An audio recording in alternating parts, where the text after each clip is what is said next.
umfowethu empini ezilwini eyiningi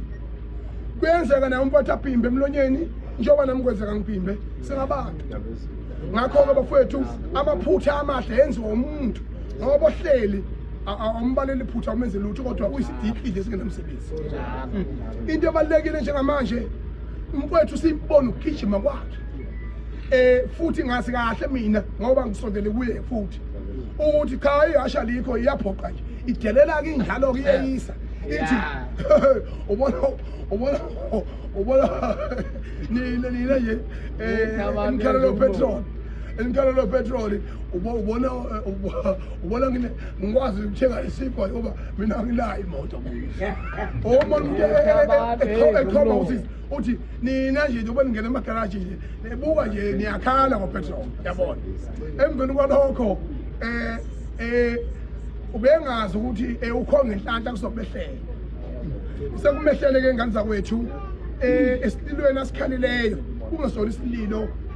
naye ememeza ngoba mawugijima uyinkunzi entabeni eke uluzimbi uyabamemeza abakwenu masekushotha indlala mase isolokela inhlamba yabamemeza kwenu the mayibamemeza mina lazi le moto engale ngayithengelwa umfowethu inkosi uRoyal Chancellor uMelusi Zondi wangiphosela ikhiye wathi umfowethu uhambo lohambayo kuyawadinga amanyathelo kuthe kusuka mangabe esigabeni salokho njengoba ngihamba ngefortune nje sebengizondela ifortune emveni kwalokho umfowethu uthe mayimemeza wafona abantu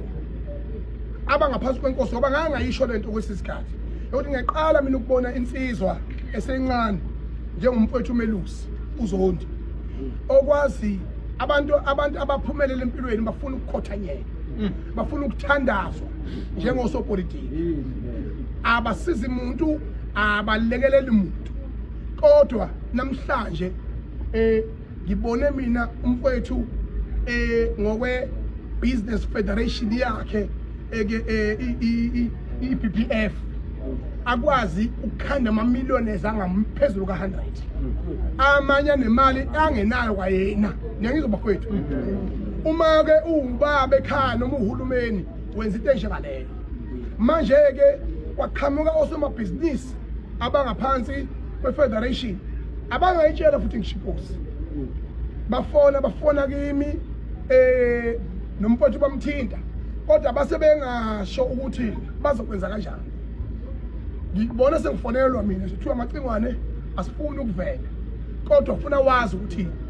mfowethu singaphansi kwayo inkosi leli gama wawulisho lokuthi kunemamillionaires ewakhandela inkosi mina ngomunye wawo kodwa ngoba umhlaba esiphila kuwo umhlaba wameva umhlaba womona siyacela mfowethu usihlangane nawe endaweni ethize nazi ikhiye mfowethu hamba usimele ngoba njengoba umongameli Maphinzi ufika unikeze umfowethu abadala